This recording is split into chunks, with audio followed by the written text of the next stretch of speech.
और पर्ची लेने के लिए सभी लोग एक बार हाथ जोड़ेंगे, बोलेंगे नमो तस्य भगवतो अरहतो सम्मा बुद्धस्य।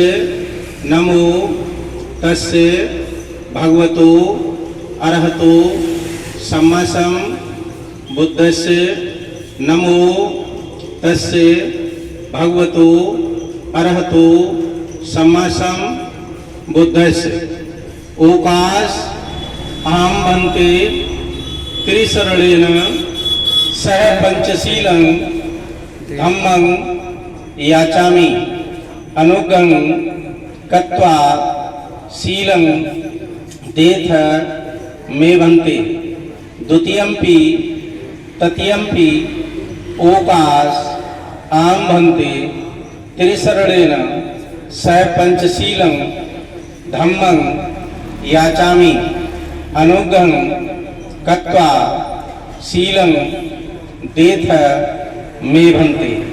हमने प्रार्थना की तथागत बुद्ध से कि आज बुद्ध तो नहीं है, लेकिन मैं जो खड़ा हूँ तो उनके मार्ग दर्शन के रूप में, उनके द्वारा दिया हुआ मार्ग के रूप में जो उन्होंने मार्ग बताया है उस पर चलने की कोशिश कर रहे हैं हम सभी लोग। तो त्रिशरण और पंचशील लिया जाता है, तो हमने प्रार्थना की सब लोगों ने मिलकर कि मुझे त्रिशरण और पंचशील दिया जाए। अब आप त्रिशरण ग्रहण करेंगे। त्रिशरण क्या है? त्रि माने तीन, शरण माने शरण, यानी तीन की शरण। किसकी शरण? बुद्ध धम्म और संघ। बुद्ध का मतलब जो ये फोटो लगा है इससे नहीं है। बुद्धि को भाव, बुद्ध ने कहा मैं रास्ता बताने वाला हूं लेकिन चलना आपको ही पड़ेगा। तो बुद्ध ने जो रास्ता बताया है उस पर हम लोग चलने की कोशिश करें। बुद्ध ने कहा अप दीपो भव, आप अपना दीपक स्वयं बनिए। तो त्रिशरण दिया है बुद्ध ने। तो बुद्ध का मतलब है आपकी बुद्धि विवेक से, इस मूर्ति से मतलब नहीं है।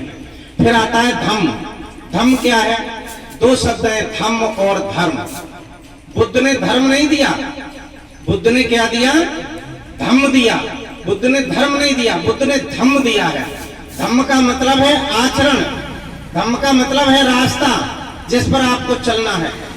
तो उस धम्म की शरण में जाना है जिसमें पाखंड नहीं है, भेदभाव नहीं है, छुआछूत नहीं है, अंधविश्वास नहीं है, पूजा पाठ नहीं है, उसे वो है धम्म। और जिसमें ये सारी चीजें हैं वो है धर्म। इसके बाद तीसरा दिया संघ।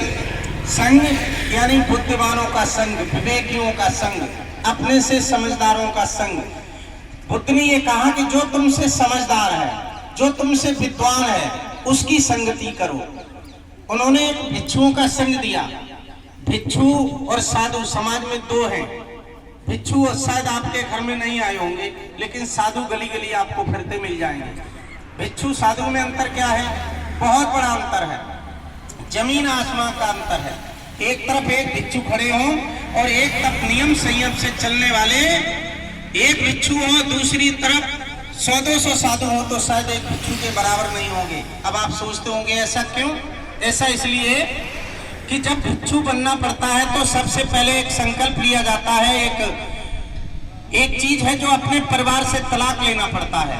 अपनी पत्नी से लिखा पढ़ी में तलाक लेना पड़ेगा कि हम भिक्षु बनने जा रहे हैं, हमारा आपका से कोई रिश्ता नहीं है। जो समाज से रिश्ता है वही हमारा आपसे रिश्ता है। तो सबसे पहले हमें अपने परिवार से तलाक लेना पड़ता है भिक्षु बनने के लिए। साधु बनने की ऐसी कोई शर्त नहीं होती है।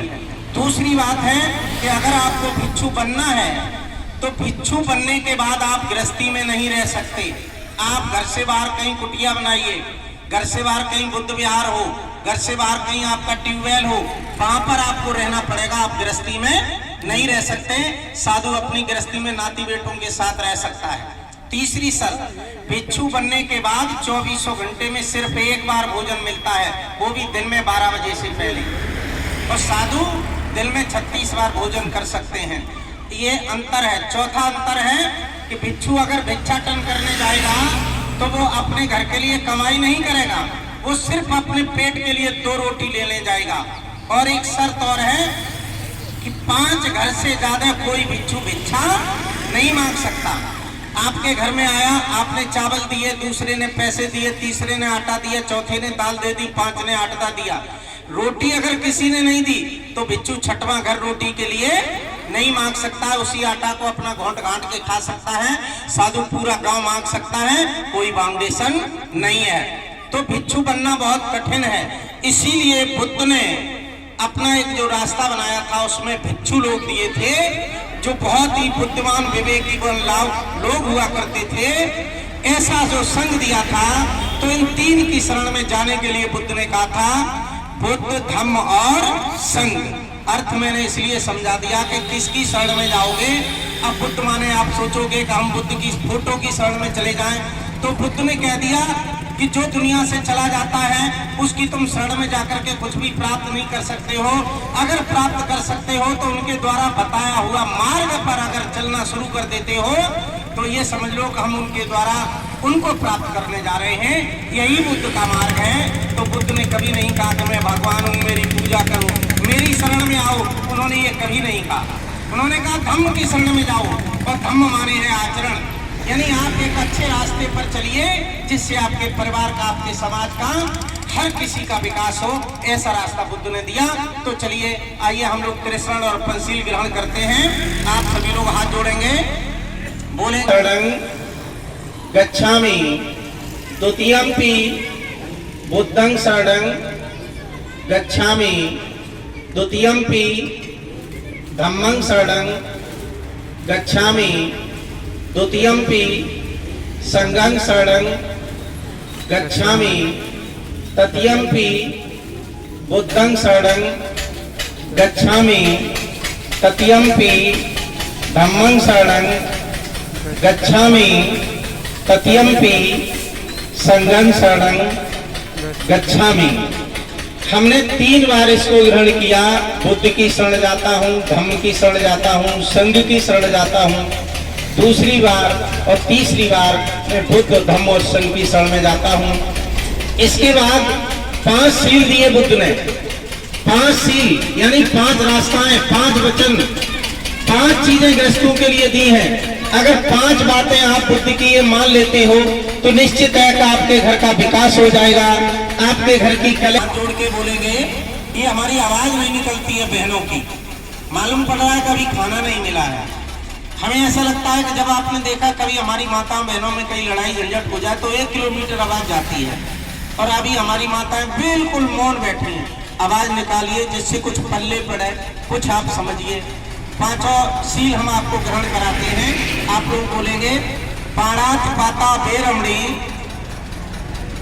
सिक्खापदं समादयामि आदिन्न दाना बेरमणी सिक्खापदं समादयामि कामेषु मिच्छाचारा बेरमणी सिक्खापदं समादयामि मूसावादा बेरमणी सिक्खापदं समादयामि सुरा मेरे मज्ज पमादठाना बेरमणी सिक्खापदं समादयामि।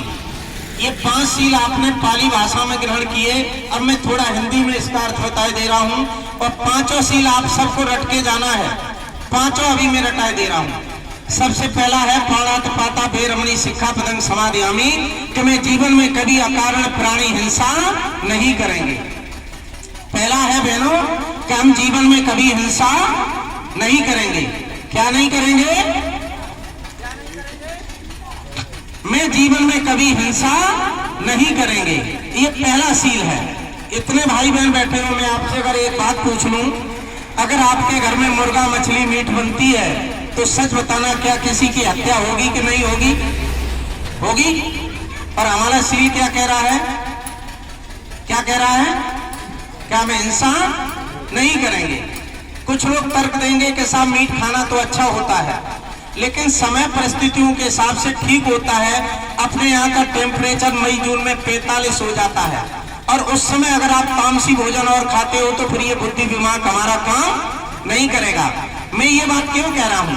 आज से अगर 30 साल पहले चले जाओगे तो हम लोग देखेंगे कि हम लोगों को कितना डांटा फटकारा जाता था। हमारे कुछ दादा बुजुर्ग बैठे हैं, इन्हें पूछ लिए जब ये 6 साल के हुए होंगे तब तो उनको पहनने को अंडरवियर मिला होगा, इससे पहले नहीं मिला होगा। और आज अगर आप 9 साल के 8 साल के बच्चे को डांट देते हो, फटकार देते हो, पीट देते हो, तो बच्चा सुसाइड करने के लिए भाग देता है।